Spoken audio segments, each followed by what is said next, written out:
So mostly anything we do, there's some kind of claiming going on, claiming of whatever is being done, whatever's happening.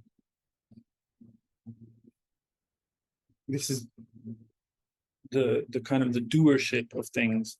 So like if I'm eating, if I'm sleeping even, whatever I do in my daily life, it's all I'm doing it. And that little like removal from what's going on is unnecessary actually. And it's like it's an attempt to accumulate, and the attempt to accumulate is a result of a sense of lack. Because if the abundance that life actually is was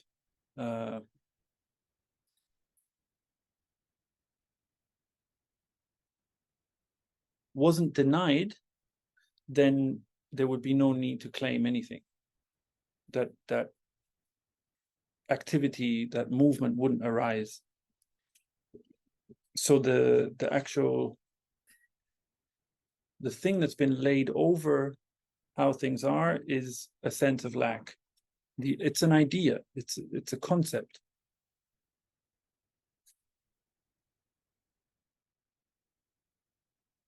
Anything that comes after that in terms of success or how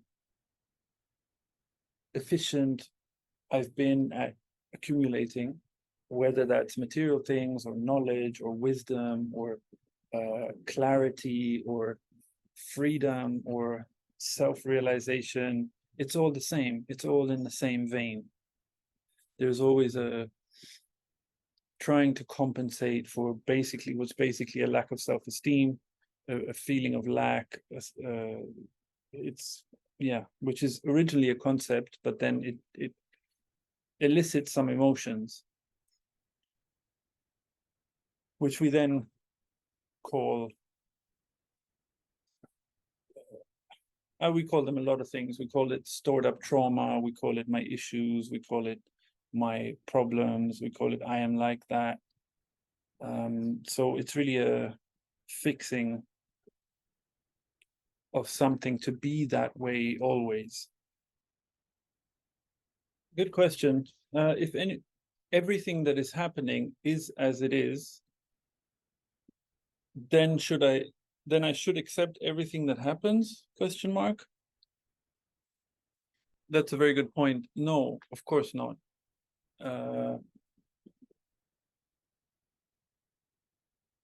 That's actually that would be a complete misunderstanding of what non-duality points at. And that kind of misunderstanding happens a lot. So if already you're having a doubt about that, that's a pretty healthy and good thing, you know, honestly. No. All it means is that life, like if you see it as like a stream, like a flowing, maybe a river, that flowing action is already happening. Yeah. What the misconception would be of amongst humans is that we have to make everything happen. Yeah. So in order for it's like living in a parallel reality. In order for me to become something, to become successful, to survive, it's all up to me. It's all on my shoulders. I'm responsible for my survival. I'm responsible for my success. I'm responsible for everything in my life. But what is meant by everything is already happening is that the energy is already flowing. So it is actually very much about what will you accept and what won't you? Yeah, whatever feels unacceptable, go with that feeling. So don't accept what feels unacceptable. and then what feels good, go with that, you know. So it's really about the feeling. So if we, that's kind of that responsiveness is the only thing. It's like the flow is already happening and we're just along for the ride. I don't know how else to put it right now.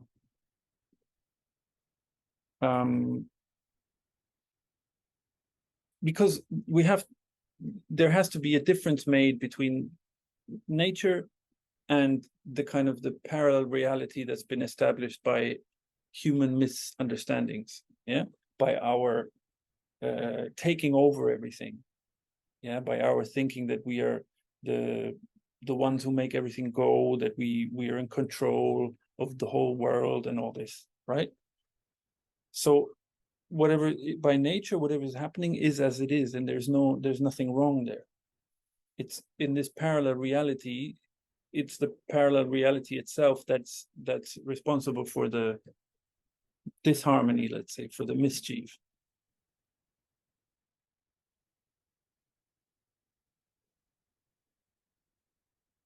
You said about the difference between nature and a parallel reality, but from where does the parallel reality come, if not from nature?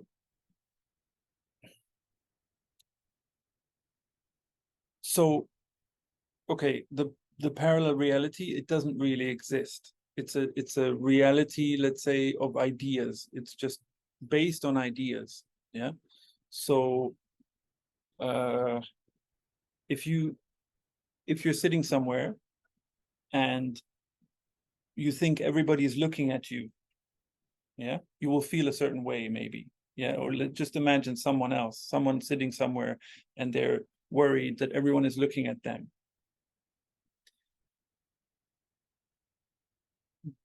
It's not actually true. Let's say in that situation, no one's actually looking at that person, or they're not really paying attention, right? There's no like looking and, oh, look how strange that person is, or anything like that going on.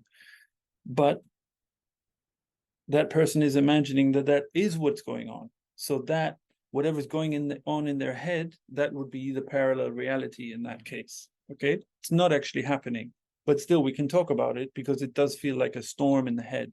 Yeah. Where does that come from? Okay, ultimately it's a mystery. Like, where do thoughts come from? You know, how does the brain work? All this stuff. It's ultimately, it's a mystery. You would break it down to what are atoms, what is matter. It's ultimately, we can't explain it. But it's meant in that way, that there's a parallel reality it's built on ideas about the way things are, which aren't true. And then there's nature, which is just the physical expression of this energy, which you see in trees and plants and animals, including humans. So where this parallel reality actually comes from is from the mistaken idea that humans are the center of creation, that humans are the special beings of creation. Yeah, so you get a separation, a seeming separation, only in thought, in idea, that humans are up here and the rest of nature is down here. Now, because that's not true, you need some kind of energy to feed this view. Yeah, you need a constant belief in that idea. So how do you, let's say one human believes this and wants to keep it that way. So how does he encourage or make everybody else believe it? By telling them that they have a sense, that there is some kind of a sense of lack. Yeah, somehow convincing them to listen to him, his truth. Yeah. Why? So that he gets the attention, and with that attention, the energy. And that's, so that would be how this false belief in the human centeredness gets perpetuated by, from very early conditioning, even pre-conception, just that idea that is so strong that humans are the center of the earth, and that idea has to be supported by the idea that there is a lack. That idea of lack is the whole is the fuel for the striving, and the striving is what this elevated position of humans lives off, relies on. Yeah, as long as people are striving to, as long as there is, it's a kind of a self-perpetuating circle, round and round. As long as we believe that we are here for some kind of glory or some kind of legacy, or that we are to make something fantastical happen, we will continue to strive to do that. So yeah, so it's the same with spirituality, the chase for illumination or enlightenment or self-realization. It's an elevated place, and so much effort goes into trying to reach that. It's still informed by the belief that humans are at the center of everything. And to maintain that separation, you also have to, if you have something that's higher, by definition, you have to have something that's lower. Otherwise, the concept higher doesn't make sense. So what is lower? It's the earth. It's everything that's earthly. It's everything that's material. It's everything that's bodily. Yeah, that's all lower and dirty and evil and so on. Okay, so in idea, in thought, there is a divorce from our actual place, you could say, which is one of the mammals, yeah, that humans are. And if we are in our true place, there is no effort. There's only nourishment. Like plants, animals, everything gets nourished and taken care of. The disharmony that we see, so then the question will come, yeah, but what about cruelty in nature or suffering or this and that? It all comes from the human-centered view. All the disharmony comes from this separation. Other animals don't have ego. Plants don't have it. Mountains don't, like rocks don't have it. Yeah, the oceans don't have it. So the demonization of the earth is what is maintained to keep that elevated status. And by demonizing nature, which is actually what nourishes us, we feel a sense of lack, because now whatever is nourishing us, we turn away from. Yeah, it's all in concept. It's all just in idea and thought. They're all beliefs, but they're so big and draconian and heavy that they elicit these emotions of like, there's lack and all that. Yeah. Makes sense?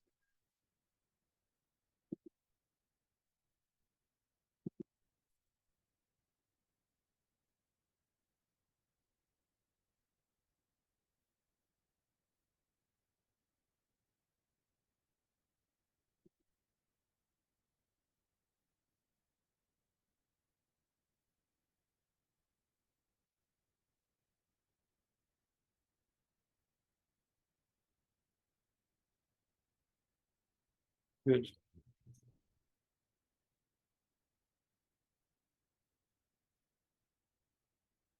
And yeah, there's not really anything to do, because this just that if it makes sense, like then things kind of like fall into place, and these kind of structures, they just kind of crumble because we don't give them any more kind of seeing through them. Yeah, and that sort of deprives them of energy.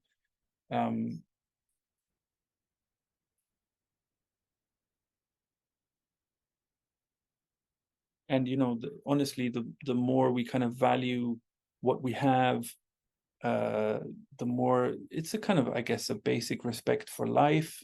But respect can be a heavy word as well, because it's like it's kind of can quickly become like some kind of like distant or even fearful. I just mean like a healthy respect for life and appreciation. It's we're already there. That's already our place. Yeah. So in that sense, there isn't like a return. We don't have to make a lot of effort to return there. No, because we're never there in the first place. It's all just happening in, in so much, with so much credence given to the intellect and to thought. Because what is it that makes humans so special? Thinking. We are the creatures that think. So now, because we can think great complexity, yeah, it kind of makes us stand out, or it kind of means that we're special in some way. Whereas actually thought has its place, but it's not, it's one gift among many. Yeah. The ability to climb a tree, or yeah, the ability to, like a fish doesn't have the ability to climb a tree, but we don't have the ability to breathe underwater. So it's just one thought is one gift, one ability out of so many. It's only, the trouble only starts when it's like the special one. And why also, like in terms of stress and discontent and frustration and depression and whatever else, because the mind isn't meant to have those tasks. It's not meant to be in this elevated position. It's not meant to resolve everything. It's given tasks that are beyond it. So of course it's exhausting, because it's constantly working. It's constantly, to like be